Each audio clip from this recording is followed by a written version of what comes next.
guys could hear that, but it was the intro to the weekend, Blinding Lights. It's always been my dream to have that kickoff. As I do a little intro, we just have the beginning ding, ding, ding, ding, ding, ding, ding, playing in the background. But we're back, episode 3, the Herf Jones Pod. I've been begging Stevie to do this since right after I turned 30. June, going into June 8th, we were going on a trip with the boys, and I said, Stevie, there's a lot of cool stuff going on. We need to record this. This is going to be my personal blog in the form of a podcast, because in 2024, if you don't have a podcast, you're missing out. And we got a lot to discuss today, but it's good to see my old roommate, Stevie. Stevie, last time we talked, he was wondering if he made it on the invite list for the bachelor party. We can confirm right here on episode 3, Stevie is officially on the list of 36 for the Herf Jones bachelor party. That's a ridiculous amount of people. I found a house that sleeps 30, so yeah. If it gets a little overboard and we get closer to 40, which could end up happening, there's another house right next door, a couple extra bedrooms. We'll just snag that one. We'll be good, and it'll still be cheap for everyone. I was going to say, it might be safe to say that I might be at a hotel nearby, and I'll pop in and out. We're going to take care of it. I'm making it my pact to make sure that everyone is comfortable, has a bed to sleep in, is going to have fun. It's important to me. I put a lot of time into Airbnb and I can't wait. Well, I can't wait. So, like, what do you imagine when you think of a bachelor party in 2024? Like, what and have you been on any recently? But like, when you think or hear bachelor party, what immediately comes to mind? I think probably for me, it's a little different than everybody else. Like, I'm like a sentimental type of guy, and like what I like is like end of night. Like, there's like the 6 real ones are still up, and like we have that conversation like late night. That's what I look forward to, is the ones who like outlast everybody else and like kind of take the time to enjoy the moment, not the event. And that's probably how I would describe what I would look for out of a bachelor party. There's definitely a lot of different guys going into a bachelor party. There's always the hype guys who are just in the group chat, constantly getting everyone fired up. And those are the guys who typically blow their load night one. Yeah. We're recording. All right, cool. We'll cut it. I couldn't find the time here. We're at 3:20. There's always the guys, though, that blow their load the first night, and then they struggle. The guys who end up staying up first night, looking at the sunset, and then the sunrise, and then they end up screwing themselves for the rest of the party. I really wanted to do something where I could include everyone, and I just picturing just a big party, golf, a lot of good food in the middle of the woods, no distractions, don't need to be around anyone else. Yeah. All the people that you've had fun with in your life under one roof. So that's what we're going to do. It's going to be great. I'm working on how I'm going. I don't even know. Can you create a group chat with 30 plus people? Do you know what the max is for a group chat?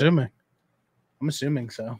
Yeah. And then I'm like, do I include like the cousins in the group chat with all the booze hounds and like the grader, or do you almost like hit them up separately, be like, hey, this is what's happening? 32 people is the max for an iMessage group chat. Really? Okay. Well, that might help me answer my question. There might be like multiples going on.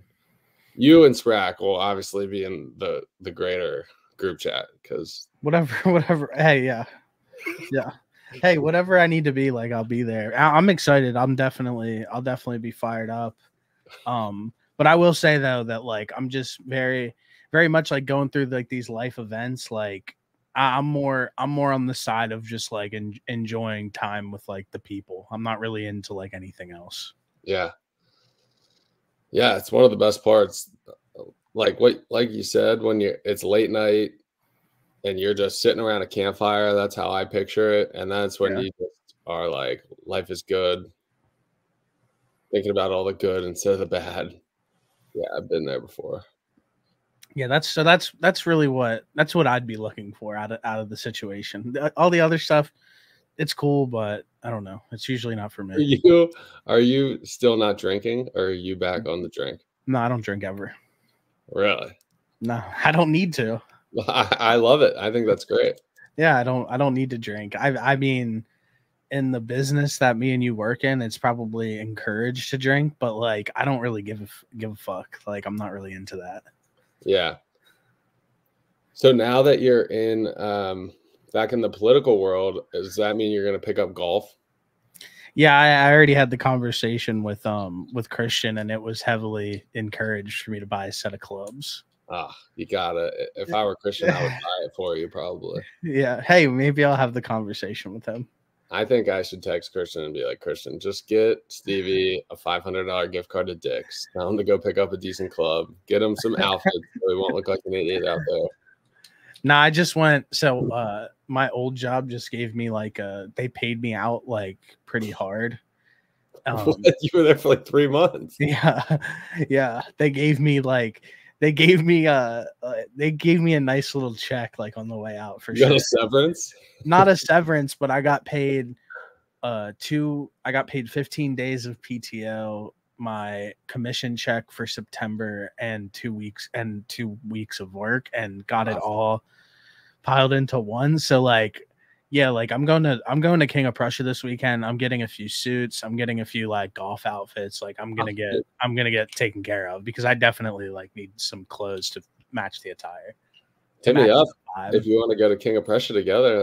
That's my home. That's my home mall. I'll go Saturday. I'll text you.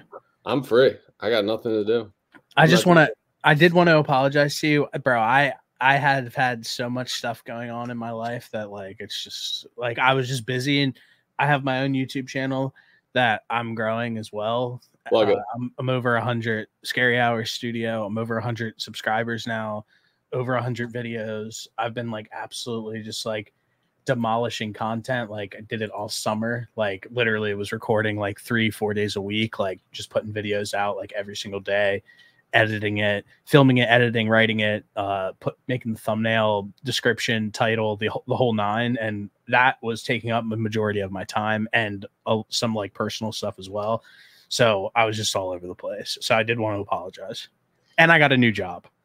I mean, a lot to unpack here. I think you moved in to a new home. You might have a new roommate. New job now. That came with the service package from the old job.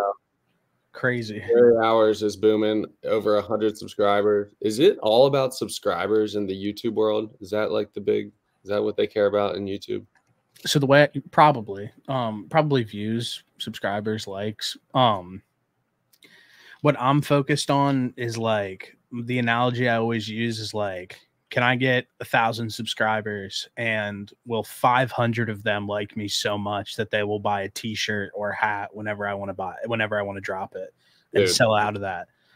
That's really the mentality I have. That is the market now. Like that is what being an influencer is. It means you have enough followers that people will buy your brand or your merch, whatever it is. It's crazy, and we fall for it. Yeah, and that's why like I took the pact of like Scary Hours Studio, a different feel to it, like a certain font, like a vibe to it, but our podcast is about sports, and it really doesn't correlate with it at all, because I was more focused on building a brand outside of just being at I don't matter. Ultimately, at the end of the day, the brand matters. Yeah, that's all about the brand. I love it. Yeah, it's funny. You are the one who told me how many subscribers I had. I had no idea. I didn't even know where I could find what the subscribers were. But they're shorts. You started ripping shorts, and I know. I think that's probably the best thing to do on YouTube right now is to produce shorts. I would do it if I had more time. I signed up for like one of those AI ones, and they pumped me out some of the worst shorts I've ever seen in my entire life. I've seen those like videos of the people that say like, this is my 9 to 5, and they like wake up, do something stupid, put a video into whatever it's called, AI, and then it just pumps you out a short that you can post, and they're getting all these views and making all this ad revenue off of it. Yeah, no, I've seen those. I would probably prefer to do it myself, but ultimately everything takes time, and maybe one day. So if you edit something, what do you use to edit? Do you have one of those? I just use DaVinci Resolve. Is that hard to use? I use one of those. I tried one of those editing tools at one point, and I was just lost. I couldn't. It's literally the easiest thing ever to use, honestly. On my phone now, I use CapCut for stuff. On my phone, if I make like a cooking video, and I'm not on some people's level, but I can pump out a video with that. But this is like longer form, so I don't think I'll be able to really edit it. I'm hoping that you don't swear as much and I don't say anything stupid that could get me in trouble with my work, and then I can just post it right away. Is that what you go for? Like, you're like a family friendly guy? Like, yeah, I mean, as much as I would like to just say whatever I want and talk about whatever I want, I can't do that. I like my job, and I want to make it appropriate enough that hopefully people that I work with don't listen to it, but if they were, then it would just be like, cool. And it doesn't. So I have, well, that's fine. I mean, ultimately it's your show. I'll do my best on my end. The way that I structured my show and what I do is that, like, I don't really care if anybody that I ever know watches a video. That's not who I'm making it for. I'm making it for people who I have no idea who they are. And then ultimately one day, if the people that I know like gravitate towards it or find it or whatever that might be, then good for them. And if not, like, I'm just going to keep pushing. So yeah, I'm the same way. I obviously don't. I want random people to follow it as well, but yeah, just in case. That's my mindset going into this. No, I respect that. I'm definitely a little more risky than you in life. Yeah. So, well, if my boss was Christian, I'd probably be more risky too. But it depends. It always. Well, he's new. He's my new boss. Yeah. My old boss probably wouldn't have really appreciated it if I was just. I told Christian. I said, Christian, you need to tell Stevie that part of his job, he needs to do the podcast with me. Be better at talking to someone one-on-one, just talking about various things. What are the other benefits of doing this? I don't know, but get the word out about the firm. You know, there's a lot of good benefits that come with talking, and Stevie's my guy. No one I have better conversations with than Stevie. We can just press a button and just rip it. We used to do it in the master bedroom at 6J Circle. Now we do it from our own homes that we purchased, maybe living with significant others of the opposite sex. It's just where we're at in life. What happens? You know, we both turned 30, and this is what happened. 30. I'm not 30. We're 30. You're 30, dude. I'm not, bro. Just wait till you turn 30. I'm going through a 30 crisis, and nobody told me that it takes hitting your 30th year for you to start freaking out like, wow, you know what? Maybe the end is closer than I ever thought. Or it's like, I used to think that we have so much time and like, yeah, like that stuff will come, but it's so far away. And then you turn 30 and you're like, you know, I'm going to double my age and I'll be 60. And then it's like, oh, you're about halfway there when you turn 60. And then another 30 years, you're 90 and you're like, all right, I'm getting a little closer to the end. I want to 90 is the end. I want to live to be like 106. That's my goal. That's always been my goal. Make it to, that'll give me the 2100 or 2100. That's my goal. I think that's going to be like a huge milestone. Just I respect that. So I don't really think about that. I don't think I ever will. I didn't either when I was your age. So just wait. It's just I've come to peace with whatever happens. You can't control it anyway. So I used to feel that way. I'm telling you, there's just something that happens. I don't know what it is. What you said that you had like a script or something that you were writing, like what does that look like? Or do you have some topics? So throughout the weeks now, I've just been writing in my notes when I have like a note for just podcast ideas. But before this, I wrote some different things, some things down. But I really want this to be like the weekly recap where we can just unload what we've done in our lives in the last week. Bro, I have a big grievance to clear, actually. Like if you don't mind me, like just I have, yeah, because I haven't talked to anybody about it, and I want to see your reaction to it and why we're here. See what you think. So Brenneman, obviously, me and you have known him for a really long time. Before the season started, him and Andy Reinhardt, his little minion who like runs around and just pretty much does whatever he wants, they texted me and were like, hey, like, let's start a daily fantasy show. And like, it'll be me, you, and Andy. We'll talk betting and like hang out, whatever it might be. I was like, yeah, you know what? Like, sounds good. I can make time for that. We hop on a call. I spend time creating a logo. I spend time with their like, sending over the graphic designer like ideas so he could make some stuff for like an overlay on StreamYard and the whole nine. We get on a call. We also put together a schedule where we're going to record on Wednesday and Friday every single day for every single week for the entire season. And also on top of this, Brenneman hits me up and is like, dude, I want to get you and Noah a Prize Picks code that you guys can start pushing on Scary Hours. And like, we can like do this together and like run it up, like blah, blah, blah. Like, you know how EB is.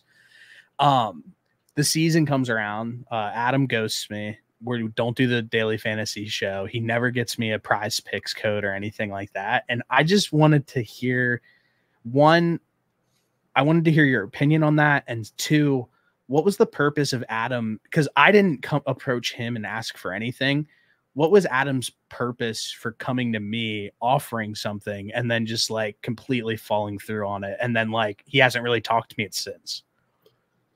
I don't know, but I might throw it back on you and say you need to be a little more aggressive, because there's a week where I was like, my boy Cody Dunlap.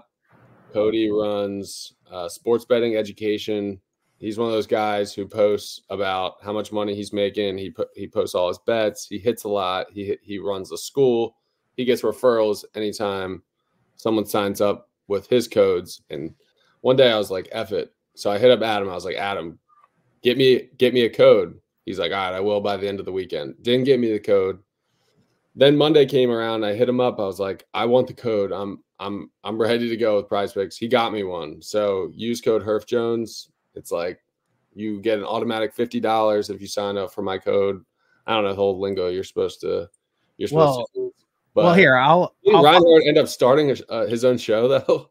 I knew he was going to do that. He asked me the same one. No, it's a different one. He asked me to edit that, and I was like, dude, I have my life's all over the place. Like, I need to get a new job, and like, so I did text. So we got all of this. I'm not going to save you time on everything, but the first day of recording came around. I said, what time tonight?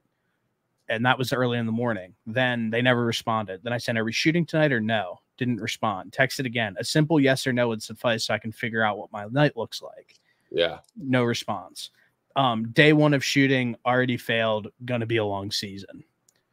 No response. The next day comes around. Are we recording today? And then I said, I'm really not trying to be an a-hole, but what is the purpose of going back and forth for months just for both of you guys to dead me in a group chat? And then Brenneman finally hits me back and says, we're doing it, putting a plan in place. I said, brother, we hopped on a call the other night and said, we're recording Wednesday and Friday, but no one showed. And now the season has started. I'm going to save you the time on all this. I did more than my due diligence to get all of this done. So I just wanted to let you know that, like you said, hit it out there. You're right. I was wrong. I spoke before I had the full information. It sounds like they moved on without you. And here's where I'm going to go with this. And Alec Warner is a guy who isn't afraid to tell you no, and you need that. We're guys here. It might sting for a second, but it's so much better than like leading someone astray. We run into this all the time when we're trying to play golf. Like, you might be trying to play golf. You hit up one of your boys. They're like, sometimes they won't respond. It's like, all right, I'm trying to move on. Should I ask more people? When someone like Alex, like, you know what? We already have a foursome, and golf, it's like strict. You got to play 4, 8. And recently he did that, and I was like, thank you. Now I can go on to a different group. I ended up getting 4 guys to play with. But yeah, when you're just getting dragged along, it's annoying. And what was the purpose though? Like, well, like I said, he was the one that reached out to me, initiated all the conversations. It is what it is. I just don't. What was the point? Like, I don't get it, I guess, is I don't know. really I'm what I'm still getting thinking because I know Adam pretty well. Maybe they were waiting to have to see if someone else was available to do it, and they were like keeping you on the line just in case they couldn't get that person. So you're like a backup plan. Well, they don't do anything. Oh, they don't do it at all. They don't do it at all. Like, I don't know. like I mean, obviously Adam Maybe does. the three of you. Yeah, of course. Who- And I even said, I was like, I don't even care. Like, I don't even really want to be on like camera if I don't have to be. I'm trying to do like behind the scenes stuff for you guys if it's available. Like, and they were like, Adam is like insistent, like, no, we need you, like, we need you on the on camera, like, blah, blah, blah. So I just wanted to throw it out there. I haven't even talked to Adam literally at all. So it's just a very, very interesting. I understand that he's busy. I'm not like sitting around and like everybody's busy and has their own stuff going on, but definitely over the last year or so, like Adam has been an interesting friend towards me, to say the least. You could say probably for the last 10 years he has. Yeah. Very interesting relationship the two of you have. I'm thinking about hitting up our guy Andy and be like, Andy, I gotta be invited to the bachelor party and wedding. Put me on as an honorary invite. Andy who? Not Andy Reinhardt. Andy Long hair, cheddar cheese, Andy Ford. Dude, I don't know. I can't help with that. You can ask him if you Next want. time I'm feeling good about something, I'm gonna just text him and be like, Andy, I gotta be invited. I will be an asset to this. I think you. that We may never talk, and he might give me the sympathy invite because he doesn't feel like saying no. Well, you guys are going to Vegas? Yeah, we are going to Vegas, and the second thing that's going on is we are hold on one second. We are going to Vegas, and I do know for a fact that the save the dates have already been mailed out to everybody. I don't know what that means. I'm not a wedding guy. I have no clue what that means. Worried about the wedding. I'm more worried about the bachelor party and celebrating Andy. But I will say, I will be out in Scottsdale in November, and I hope to see Andrew for that because I'm going to be in Scottsdale in November. The 21st. I don't know. Whenever the Jets play, I'll have to look at the. I already went up there away that weekend, so it won't be then. Okay, never mind then. But, yeah. So, did you talk about the? Did you talk about that? Did you talk about the Steelers on your most recent episode of the Nightcap? Like talk about them like at what capacity? Like I talked. Like your other podcast with Noah is sports, a lot of NFL. Have you guys talked about where the Steelers are out where they're at right now, 3-0? I think that I said this non-losing football. I said this in the beginning of the season, and I said it now, like before the season started. One, I said that they were absolutely the Steelers fans were delusional if they thought they were getting Ayuk. Second, the second thing was if Russ was the starting quarterback, they would have been in shambles, and him getting hurt preseason was the best possible thing that could happen to the Steelers for winning football and like vibes. But ultimately, at the end of the day, their defense is playing at an extremely high level. You can't take that away from them. They're holding opponents like 9 points per game. But on the other side of things, their offense is extremely underwhelming, regardless of what you have seen from them so far. Like you can feel kind of good about these wins, but ultimately they can go either way. To ask your defense to hold that much weight on their shoulders all the time, I could see it backfiring, but through the first 3 weeks of the season, like good for the Steelers. I think Russ going down preseason was the best possible thing for vibes for the Steelers. He was hitting a lineman bag. Did you know that? Yeah. Or like when you get in a 3-point stance and you like hit the thing, he was doing that. That's how he pulled his calf. I mean, Yeah. typical Russ. But they say he's being the ultimate teammate. I mean, he's posting stories. Apparently, he's the first one to run out with the team when they run out into the field. He wears his pads, even though he's like not even eligible to play. I mean, he's being. I'm almost thinking Tomlin has told him, Russ, like this is a long season. A lot could happen. Get healthy. This is a good situation. This isn't a bad situation. You're not getting beat up. You're still making a crap load of money. Like, just stay focused, and your time will come and just like don't. And he's probably hates that everyone says he has an ego and whatever he did at the end of Seattle and whatever he did at the Broncos. I don't even know what he did. Well, I heard he like requested to have his own office with his own bathroom. Yeah. I mean, I don't really mind stretching on a plane. Like, yeah, stay loose. He probably has a lot of energy to get out. Doesn't want to just sit there. Yeah. Maybe he needs to learn to meditate. I don't know. But I think he's just being the ultimate teammate. But he's also just injured right now. So there's nothing they can do. And I don't know. But it's great. And I hope that, I mean, let's look at the Steelers' schedule. They play the Colts. I have to imagine Anthony Richardson will throw more than one pick. Yeah, 3 picks. Yeah. At least 3 picks. He has Yeah. through 3 games. And our defense is looking great. Crazy. Yeah. And I don't know. I think that's a very winnable game. The only thing I think that I can say about like the Russ situation is just, I think that his football mortality for him potentially kicked in. I think he just knows he's kind of a shell of himself. And I think that if he wants to stay in the NFL for a prolonged period of time, it would have to be in a backup role. He just doesn't have it anymore. And I think that's what he's exercising currently, showing people that he's like still a team guy, still can be around the guys, even if he's not playing. So yeah, I'm right with you. But I will say through the first 3 weeks, definitely surprised that the Steelers are 3-0, but like I said, ultimately it's a slippery slope because their offense is still bottom of the NFL. Yeah. I almost think that Tomlin said to Justin Fields like last week, I think he was like, Justin, you got nothing to lose. Like, go out there and have fun today. And he definitely has got a little bit better each game. So I think he's opening up a little bit. I mean, was he the number 1 overall pick? 7th. Okay. He's a top 10 pick. So I don't know. We'll see. I still think they need another wide receiver, but like their offensive line has been good, really good. The center has been awesome. Besides the holding penalties that they've had, especially in the second game, they've been great. And yeah, it's definitely exciting, but I'm holding my breath. Just like I could see in 3 more weeks, everything crumbles and then everyone's like, remember when we were actually believing in the Eagles or the Steelers after 3 weeks. But I mean, the Colts, the Cowboys, who are a mess, and the Raiders, who I don't know how they lost last week, got blown out. They suck. Jets, Giants. I mean, the end of their schedule kind of stinks, but so I'm glad they're winning these. Yeah, no, definitely.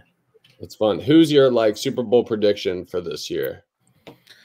I mean, I think the Jets have like a good shot, although like I'm not really loving what they put out on like a play calling perspective, which I think could be the difference of them being a Super Bowl team and a super wild card team.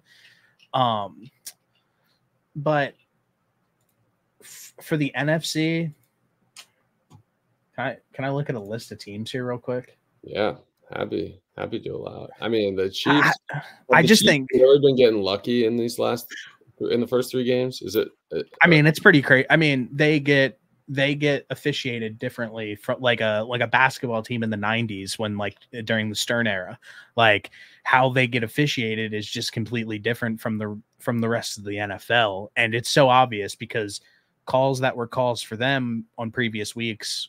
Example being the pass interference call, that same situation where if you see somebody in somebody's lap, face in their chest, turned around, face guarding, that's a call 10 times out of 10 in every other football game across the NFL. And on primetime against the Falcons, the flag doesn't get thrown. So it's just interesting where it always seems like in key moments or key possessions during the Chiefs games that they always get the call. They always have something bounce the right way, like quite literally no matter what. If there was like a fix-in and the referees were in on it with the NFL, like how do you think those conversations would go? Like, would it be like the commissioners, like the commissioner Goodell, like talking to the rep, or it's somehow getting relayed to them like, hey, this is the outcome we need? Like, how do you think that conversation goes over? I wouldn't say it's fixed. I just think that for the Chiefs, how popular they are, how Mahomes has the league like in the palm of his hands, etc. It's like LeBron always gets the call if he drives to the lane. And I view good if a quarterback is chasing Brady too. It just creates big stories. Yeah, it's I view it the same way where like the refs swallow the whistle almost in some maybe more than they would with other people. But I mean, it is what it is. But from a Super Bowl standpoint, I mean, I think the Bills look extremely dominant. I'm absolutely shocked about how good they look. Yeah, I like that too. On offense and defense. I thought their defense would take a step back, but their secondary, they have guys who are undrafted free agents, 5th round, 6th round, 7th round picks who are stepping up and playing big moments for them. So absolutely crazy for them. From the NFC is just like an absolute crapshoot, but I'm still going to go with the Packers. I think the Packers have what it takes to go to the Super Bowl this year. Talented with their starting quarterback is out, or are they just good around their quarterback, or is he just balling out the Liberty kid? I think what we've noticed over the last like 2 years in the NFL is like if you have a high end head coach or coaching staff in general, like you look at the Steelers, you look at the Chiefs, the Rams, the Niners, LaFleur in Green Bay, those guys are able to elevate talent on their roster, even if they aren't that good. So I just think like how they scheme up against certain defenses and certain teams, they're able to get the best out of their players. That you look at a situation like in Jacksonville or Chicago, for example, where their offenses are all-time bad, struggling. That's a result of coaching. That's not a result of like having a lack of talent. That's just not being prepared and not being a good coach. So I think that if you can look across the league and pinpoint who the best coaching staffs are, you'll see that they always outperform expectation with the talent that they have on their roster. A really good one this year, as an example, is like the Vikings with Sam Darnold and their defense. Like they're playing crazy, but they don't have much talent on their team. Yeah. It's so interesting how organizations like Chicago and Cleveland are just, it doesn't matter who you give them. They always screw it up. It's like, is it a curse, or is it just something with their management that just F's it up? I mean, you look at like I think you just like have to look at the owners. Like the owners are not hiring the right people. Like, and they do it time after time after time where like you miss on the coaching hire, and like the teams that get the coaching hire right, they got a guy in play. Like, look, Tomlin's been in Pittsburgh forever. Like you get that guy in place, and he does a really good job for your organization. So I think it's just like any other corporation, top down. Like you'll probably get a pretty good look in the mirror of like why they're not doing well. Yeah, interesting. Did you follow how the Sixers were thinking about moving? So there's this whole thing about them. The Wells Fargo Center is owned by Comcast. And the Sixers pay basically rent to use the Wells Fargo Center for their games. And they basically fundraised all this money. I think, was it billions of dollars? I can't remember how much, but it was all private money. So not asking the city for any money through taxes or anything. And they want to move it to Chinatown and help redevelop the area. And there's this whole dispute over it. And then they basically threatened to go to Camden in order to have leverage. And they ultimately got the deal done to move and basically create their own stadium in like Center City, Philadelphia. What do you think about that whole thing? First things first, I think the city of Philadelphia is a crap hole. Have you seen what's going on there? It's brutal. I mean, you're not as into it as I am. I'm very big into the drill music scene in Philadelphia, and like just how dangerous and bad it is in every area of Philadelphia where there's people getting robbed at gunpoint, walking out of like the live casino, etc. Like whatever it may be, it's just so dangerous there. So that part is sad. That's all. That's first thing I want to say about Philly. We have so many friends that live in Philly, and it really just, I can't wrap my head around it. I don't know why you would want to live there. Second thing, I think it's probably pretty cool. I think of a spot like DC where you like walk into the center of DC and they have like their arena there. I I think it would be cool right now. Like it's kind of like off in the cut, like the Wells Fargo Center, I would probably describe it as. So anything to get like like when I think of a city, like being able to like be like like real incorporated, like right in the middle of center city, like I just think that'd be sweet. Yeah. Yeah, and I mean, it's 2024. You see what LA did, what Las Vegas did with their new football stadiums. Like, whatever they create is going to be state of the art. It's going to be incredible. It's going to be so cool. Yeah, that's exciting. So, do you think that I asked this in the group chat the other day? Like, I think it's so bizarre that people become rich and famous and then get this power, and then they do creepy things like we're finding out what Diddy has been doing for I don't even know how long it's been. Do you think if you became as successful as that, you would use it to have power over other people? Nah, probably not. I would probably just have like if I had like all the money in the world, like I'd probably just like, I don't know, I'd just have like a cool house or something. Like I'm not like that situation is like, I don't know how to talk about it because it's like it's weird, like, and I guess I don't get it.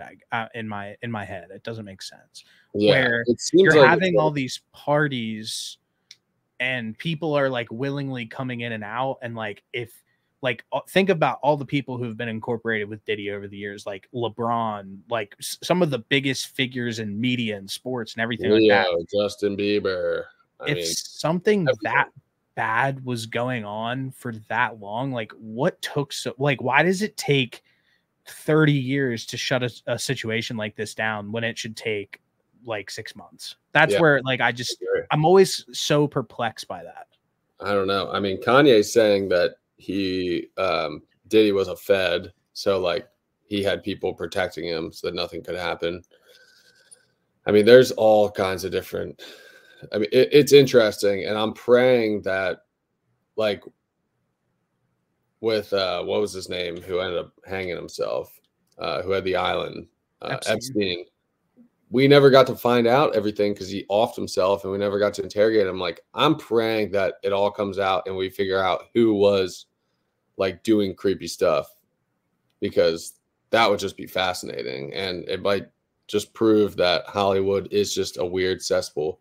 I think the weirdest part is like, and I've looked into this a decent amount, but it's like similar to what Harvey Weinstein did. They would like kind of get you like on all these drugs or drinking, and then say, like, get these people who are on the come up and basically say, do this like sexual act or you're not going to make it in this town, essentially. So like they're saying like, well, people are already there, they're willingly doing things, and they go back and do it again. But it sounds like he like basically put their backs up against the wall and put their career up against the wall, that it's like, oh, I don't really want to be doing this, and I know I probably shouldn't do this, but F it, I want to make it. So they do it anyways. Or there's probably like, I don't know, it's just interesting. Like, I bet there's people who went back because they liked the weird stuff that was going on and they're into that. And no doubt. I don't know. I guess the case, Diddy's lawyers are going to say, well, like, people were voluntarily there. They weren't doing anything illegal. Like they put themselves in that situation. So it's going to be interesting, but I hope that they subpoena a bunch of different people, interview. I mean, like Usher, Ashton Kutcher, like it's like everyone. It's so crazy. And it would just be like, remember when all the Catholic churches got in trouble for like the child molesting? It could end up being like a huge blow up like that, but we didn't know any of the names of the priests. Like, we know all the names of these celebrities. Is it being alleged? Is it being alleged that it's underage children like at these parties? We have no idea. But there's like that aspect. It could be underage girls. It could be you're drugging people and then doing stuff that they wouldn't have done when they're sober. It could be like a bribery situation. We don't know. But yeah, like there's now, like, what I've been doing is trying to find old videos of like weird stuff that people are saying, and then trying to like connect the dots. That's the big thing now. But I'm pretty excited to follow the whole situation. I hope that we get to find out some stuff. I mean, the classic video is like LeBron being like, "Ain't no party like a Diddy party." Yeah, but like that's crazy.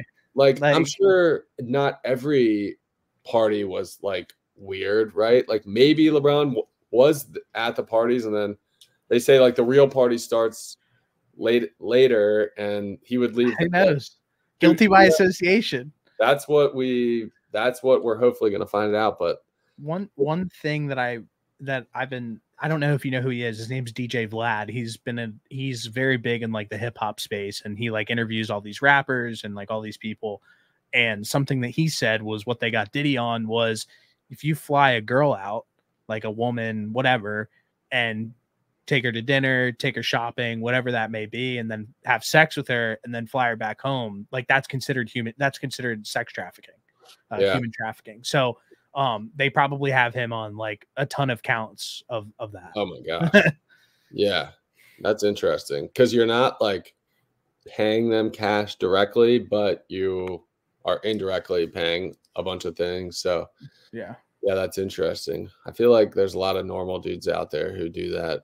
And for sure. Yeah. I'm not going to throw anybody under the bus. I know people that do that. I definitely heard that after the show. There could be a fine line here. Yeah. But I don't know. How's like your health, mental health, and like your routines going right now? I mean, I'm good. I mean, better than Diddy. Imagine having everything and then just being in a jail cell, not knowing you might be in forever. Especially the jail that he's at. That's a rough one. Especially knowing, oh my God, especially him. He knows, the only person who knows everything that happened is him. Mm-hmm. So he has that guilty conscience on him. Apparently he's in jail with the Sam Brakeman. Yeah, the FTX thing. And they're saying, someone sent me a Barstool. Diddy reportedly sharing a jail with FTX CEO Sam Bankman-Fried, refusing to eat out of fear of being poisoned. Videos have emerged of Kevin Hart appearing to host a Diddy freak off party. It's exactly as you imagine. Oh boy. Yeah, it's a crazy world that we're living in here. My routine, so like my last job that I had was so corporate and so weird. It was like 8 o'clock. You start at 8 o'clock. You have to be logged on your computer. You have to be logged on to Teams. You have to be ready to go. If somebody calls you on Teams, you get an hour lunch break, and then you're done at 5. And when that is your schedule, when you have to devote so much time to a job like that, and listen, like I put in time too at the new place that I work, and I'm going to put in a ton of time, but the constant, like, having somebody over top of you, micromanaging you all the time, like puts a lot of like weird, unnecessary stress on top of you. And it's like, you hired me to do the job. Do you not trust me? And their management style and how they handle things was just not a good fit for me or my life. It was very weird. Also starting work at 8 o'clock in the morning is insane. Yeah, that's pretty early. Like, it's just insane. Especially not having like the freedom to start a little bit later. Yeah. If you have something, that's tough. So just getting out of that, like, has already been just like a good thing for like, but like my mental health there, like, wasn't a problem. I just like knew that I like wanted to make a change and like wanted to leave. No, but other than that, like, I'm good. I mean, working with Christian now, it's obviously like a little bit different. So like I start at 9, but like I've been like waking up in the morning and like going to the gym or like walking, getting a coffee. So like this last week, my life is like getting back into like more of a normal routine where I can start my day with like a little bit of just like clearing your head, going into work, going to the Capitol, grinding it out, meeting people. If I have to stay late, I have to stay late, but then like coming back home and like recording or like watching games, whatever I need to do for my own personal stuff that I like to like be prepared for. But, yeah. Tuesdays and Wednesdays are good days to record because no football those days. It's rough. I would love to have a Thursday night football game to watch, but it is Wednesday, unfortunately. Yeah. But yeah, that's good. I'm always just like back and forth on if I'm feeling good, if I'm feeling motivated. I'm just always very up and down with that, but for the most part, pretty good. Some days just don't feel as good. So I recently got this. I recently just got blood taken, and I'm sending it to this lab, and they're gonna analyze like all of my different biomarkers and figure out all the things that I'm deficient in, so that I can like supplement for whatever my deficiencies are. And it analyzes like I think it's like 71 different biomarkers, and it's gonna like give me back all this information. I'll have like a whole consultation with these people and figure out what I should be taking, what I shouldn't be taking, what could have adverse effects to me, and then go from there. Because sometimes I feel like I'm just not. The big thing now is like feeling your best, like feeling the way that you're supposed to be feeling, and through diet, exercise, sleep, supplementation, eating, like those all have a key factor. So I've been wanting to do this forever, and the other day I finally just pulled the trigger, and it was like $500 to get all this, but I'm going to learn everything about myself. Like, and I'm going to get like a biological age. I think it's biological. So it'll tell me like I just turned 30, but it'll tell me like what my like actual age is based on like what all the different factors that they get out of reading my blood. So it'd be what if they come back and they're like, you're 60? Yeah, then I'm in deep trouble. Yeah. Then that would suck. I'm hoping they say I'm like 21 because that's how I feel. But yeah, so we'll have to talk about that whole journey. But I just got the blood taken, sent to the lab, waiting for them to receive it. And then we do the consultation. I figure everything out, and then I'll decide. But like the big thing now is like, have you heard of peptides? No. Peptides are like, I don't know. I think they're like a human growth hormone, like an HGH. I don't even know what they are, but that's one of the things that they might try to suggest, and off to the side if I want to like do stuff like that. But it's definitely something like the HGH, human growth hormone. That's something I want to do in the future just to keep me feeling good and young.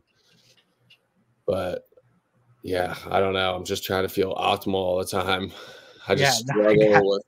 What's wrong? Like, are you okay right now? Like, yeah, I'm good. I'm good. I feel good now, but you seem stressed. I don't feel the best. I'm always stressed. Stuff is always coming up. Yeah. I messed up the other day. I booked a nonstop flight to Scottsdale for a bachelor party. Didn't get the refundable one. Should have paid the extra $50 to get the refundable one. I now have to be at a dinner on Thursday, so I got to go Friday morning. And that little stuff like that just stresses me out. I'm like, I'm gonna have to buy another ticket. It's gonna cost me like $350, and that's just like. Dude, can I be honest with you? I'd see everybody Friday morning. Yeah, I know. That's what I'm doing. See everyone Friday morning. Yeah. I'm just mad at myself because I didn't get the refundable one, and I can't make any changes because I got basic economy. Yeah. And I should have just, if I would have got one step above, I would have been able to change it, no problem. It won't happen again though. It probably will happen again. Yeah, probably will. Yeah. In the moment you're like, God, nothing will come up here. But yeah, I'm excited. There's this guy on the other side of me, and we live in like a townhome neighborhood, and they just put like the base is all down. And I'm assuming this dude just bought one of these properties. It's not even like a home, no walls or anything are up yet, but he's just walking around. I think he's just picturing his future home here. And another guy, I got the Schuylkill River behind me here, in front of me, I guess. It's a lot of scooters, a lot of electric scooters going by. Have you ever rid an electric scooter, by the way? Yeah, they're big in Falmouth, like Martha's Vineyard, like out that way, and that's where. Were you just in Martha's Vineyard? I was. That's where I was at all summer. Wow, good for you. That's the spot. That's where Rose lives. Rose? That's where her family lives. How did you meet Rose? I DM'd her, but like that's good. I met her via the internet.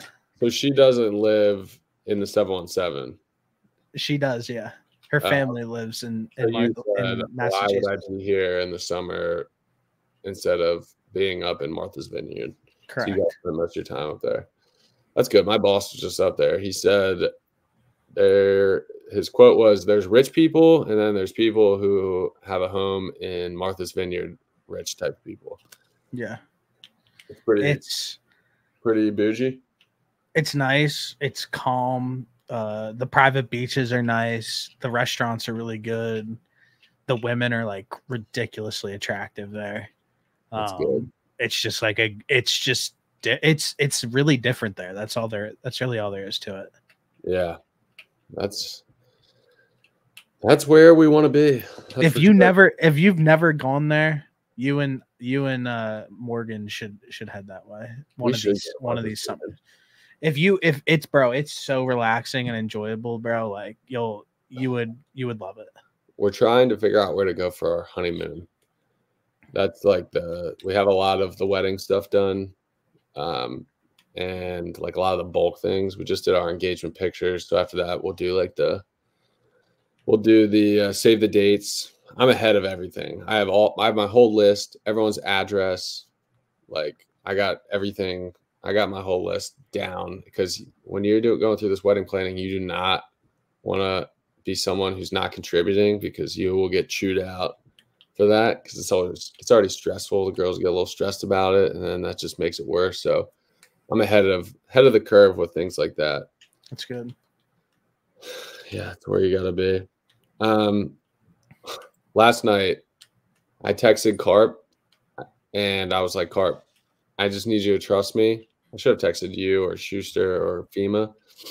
I said, put $100 on this guy to win. Dana White does his contender series. It's like guys who are coming up, not in the UFC yet, on Tuesday nights. Best of the best fight each other. The winner, if you impress Dana and the matchmakers, you get into the UFC. I was like, I know. I just looked up who this guy lost to. Gene Silva, absolute beast. They went 5 rounds. The kid was 21 then. He's 22 now. He lost, but he went 5 rounds with this guy who's a stud. And I was like, Carp, just trust me. Just put $100. He said he didn't have any money in his account, and he didn't want to add any money to the account. The guy gets a KO in the first round. He was like, you should have told me. I should have told you. I'm telling you, the best way to make money is not like these big events when it's the best of the best fighting for a championship. It's these kids coming up. If you can do a little research on them. Bro, I might have a brutally hot take about the UFC. The UFC is on like a crazy downtick, and they need to figure it out. The events don't hit. Like the fights are not good. Yeah, like the making is not good, and the fights are not good. Yeah, the fights it just seems like any time that we get a card and it starts to like build some sort of hype, it never delivers. And like I get it, it's not going to be a knockout every single time and like this, that, and the third, but more times than not, the UFC misses on an event than they hit on it. Yeah, it's the one thing that Dana says, I can't control the fights. He's like, we can put these guys together, but what they do in there, that's the one thing that we can't control. And it's true. And you wish that every card would be like I don't know if you watched UFC 300. Every fight was amazing. Was that like with Holloway? A lot of that ended up being that card. And like that was like if you love the UFC and you want your friends to watch it, all right, watch this card, and then you'll end up being a fan. But yeah, it's not always like that. Like the main card of the Sphere, it was not good on paper, and then it didn't deliver. Like I was hoping that, they didn't put any big names on it, but they're gonna, like, these fights are gonna end up being really good. I didn't know any, like 3 of the events on the main card, but they didn't turn out that great, except for one of them was awesome. But then it just sucks. And I don't know. I still don't think that, like, the fact that they put girls fights on, like, with the men is just like kind of crazy at times. Dude, you're gonna get canceled. It's just like, you're so worried about me cursing, you're gonna get canceled for that. It's crazy. But just in that sport, like, why wouldn't they just have like their own sport? You know, like watch it together. or instead of like putting them all on a card together, why wouldn't the girls just have their own cards and guys have their own cards? I don't know, but sometimes the women fights do hit. There has been some good ones. How do you feel that O'Malley lost? I'm not surprised. That's exactly what I thought was going to happen 2 fights ago with Aljamain Sterling. I still don't know what the hell happened in that fight. Somehow he landed the punch. I thought against Sterling he would just get taken down and kind of ragdolled. I knew he would beat Cheeto because they were just going to stand up and bang. This one, I was like, this guy is really good. I could see it happening, and it pretty much happened. But it would be interesting if there was no rounds and they just kept, or like they just kept fighting. Like if they did 10 rounds, I'd be curious because at the end of them, he finally started doing the teep kick, the leg kick right to the stomach, land a couple liver shots, hurt Merab. But he definitely lost. I wish he wouldn't like go around saying that he won. It's just like kind of weird. And yeah, I don't like that. I don't like that like, when he pulls that. Yeah, and like I thought he wasn't gonna do it this time, and then now he is, and it's just like you just didn't like land enough shots to even make that argument as much as I want you to, and it's just like like Connor used to always just accept defeats, like he would never do this. I don't know, so it's kind of like. I think he's just doing a bit. I don't know if he believes it, but it's just like, even if you did win, that's not even like a cool way to win. So you don't even want to associate yourself with that. Yeah. It sounds like you, that's one character flaw of his that you would probably like to change. He has a bunch. Like he's not a good talker on the mic either. Yeah. Like when you listen to him, like in press conferences, like he doesn't flow. Like he doesn't have much charisma. I still love him, but like, he's not a great talker. It's just the truth. That's interesting. Yeah, if you listen to his stuff, he's better in interviews. Like he's definitely just like more comfortable with his boys. But I don't know. It's just some people just have that, or like really good talkers. Some people don't. But he still has a huge following. Like he figured it out in other ways, for sure. Which is cool. So. Yeah, there's a decent card this weekend. I was up at Penn State last weekend, and we were going to go up this weekend, but I just hate that it's a 7:30 game. When you're older like us, like we don't need to be tailgating until 7 o'clock. That's just absurd. Bro, honestly, I think football games are the worst sporting event to go to. Honestly. Yeah, I'll be honest. Like my favorite part is when they run out of the tunnel. I get the most juice when they run out of the tunnel, and then like I couldn't really care about the first couple quarters. I wanted the fourth quarter to come around and it to be a close game. That's when I like watching. It's fun. And same with basketball. Like I'm not watching a whole basketball.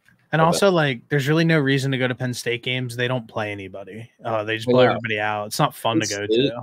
Was ranked last in the entire NCAA. That's and that's just like that's not cool. I know they have some cool games coming up, but even like Illinois, I can't get excited to go to Illinois.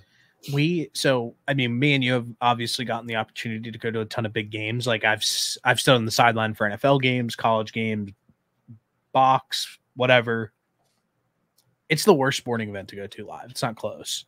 Yeah, I mean, the best place to sit for a football game is in a box. In a box. Suites, where you can just be like going and getting food, and like the main attraction isn't the game. It's like the cool people who you're probably in the box with. You can talk to, like food, free booze. But if you're going to watch the game, that's you watch that. You watch it at home.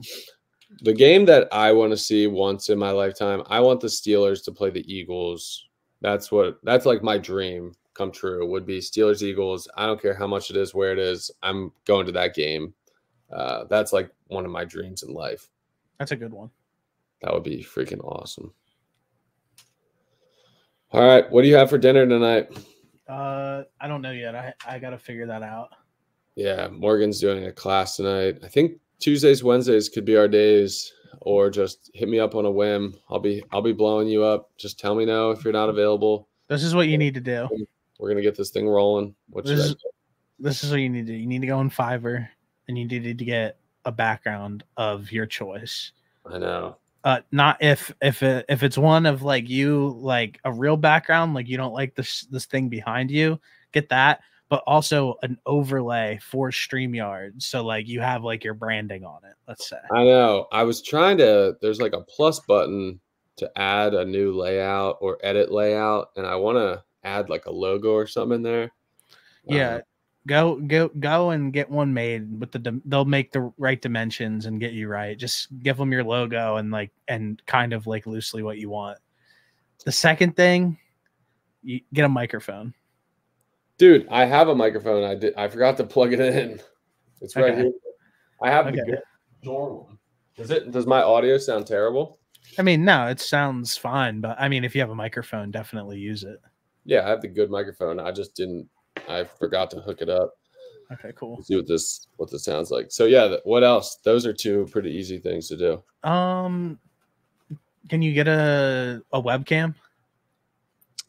Probably. If you just send me one, I'll order one. Yeah, get a webcam. It doesn't have to be anything crazy, but just like it'll look like a step above like your MacBook cam. Yeah. My thought here was just record and then record next week, because I think we recorded in June and then we didn't do it again for 3 months later. So it's about building a rhythm, and then we'll just get better and we'll just figure these things out. We'll add one thing every single time, and then we'll see where it goes. But I was just thinking the other day, I'm like, God, I'm such an idiot. Like, if we would have kept recording podcast, I think Danny and I started in like 2019. It's 2024 going on 20. That could have been like 5 years of episodes. Like, all the different things you could have out there. You never know what it turns into. It's good to get things out of your brain onto paper or just out into the universe, so you can like move on to new things. That's part of why I like doing this. But yeah, so we're gonna roll. We're gonna figure it out. Next week is open. There's a lot of cool stuff going on. Like, I have 9 weddings this year, bachelor parties, like all these cool events. I want to be able to talk about them, boost my ego a little bit. So this is a good platform to do it, and you're a good person to talk with. So also, if you want a intro, like to put before and then like an outro after, like kind of give me like an idea of like what you're thinking. Is it is it easy for me to just like, once I don't remember how to do this. I know I hit end recording, it'll give me the video, and then I somehow have to post it to Spotify. Is it easy to just like add those on to the beginning and onto the end? Yeah. Really easy. Grab it and throw it on there. You can like grab it and place it, Yeah. Okay. Quite literally, bro. Like, if you ever want to join like I don't know if you know what Discord is, but if you do a Discord call and just like, I'll share my screen, and it would literally take like a 6-minute learning curve. Oh, I'm in. Maybe less. Let's do it. Let me try and fail here, and then we'll move on to that. But DaVinci Resolve has a free model of their editing software that you can use. That it works just as good as anything else, and it's completely free. Wow. All right. Well, that was a good episode 3. Thank you for tuning into the Herf Jones Pod. We will see you guys next week. See you, Stevie. Thank you. See you, Chief.